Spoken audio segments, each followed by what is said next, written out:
Tapos na nga po mga idol ang kampanya ng Gilas Pilipinas sa FIBA Asia Cup matapos silang matambakan kagabi kontra sa Australia. Bali, hindi man lang sila nakapalag sa game na nagpapakita kung gaano kalaki ang agwat ng lakas ng dalawa sa isa't isa. Kaya nangangahulugan ito, kailangan talaga ng improvement ng Gilas, especially sa lineup, lalo pat pagkatapos ng FIBA Asia Cup, meron na namang sunod na kalbaryong haharapin sa FIBA World Cup Asian Qualifiers. Bali, inilabas na nga agad ang group stage sa nasabing kompetisyon kung saan makakasama ng Gilas ang powerhouse team sa Asia na Australia at New Zealand. Ito rin naman ang dalawang team na nagdomina parati sa Asia at tumatalo sa ating national team. Makakasama rin naman nila sa Group A ang kupunan ng Guam na muntikan pang matalo noon ng Gilas sa kanilang exhibition match. Kaya napakadelikado ng sunod na pagdaraanan ng Gilas, kaya kailangan talaga itong paghandaan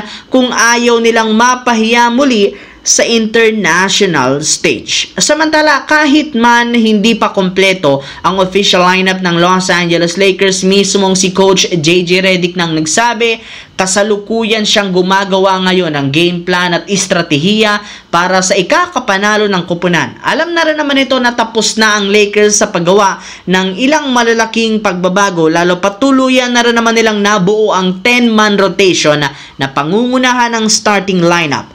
Luka Doncic, Austin Reeves, LeBron James, Rui Hachimura at si DeAndre Ayton. Tutulong rin naman dito ang second unit, Jackson Hayes, Marcus Smart, Jared Vanderbilt, Gabe Vincent at si Dalton Knecht. While sisikapin ni Coach Redick paglaruin ang lahat ng mga players, sadyang mapipilitan pa rin silang pababain lamang sa 10 ang gagamiting rotation upang makuha agad ang rhythm. Sa ngayon, ito ang 10-man rotation nila, ngunit inaasahan na magbabago pa yan depende sa magiging resulta ng kanilang mga laban. Sa kabilang banda, alam naman nga ninyo na ilang taon nang hindi nagiging competitive ang Portland Trail Blazers sa West at matagal na rin naman mula nang huli silang nakapasok sa playoffs. At kahit man naging maganda ang naging off-season move nito sa pagpapabalik nila kay Damian Lillard at ang pagkakaroon ng mga batang player, expected na maaga pa rin silang malalaglag sa West. Hindi pa rin naman nga nakakapaglaro o makakapaglaro next year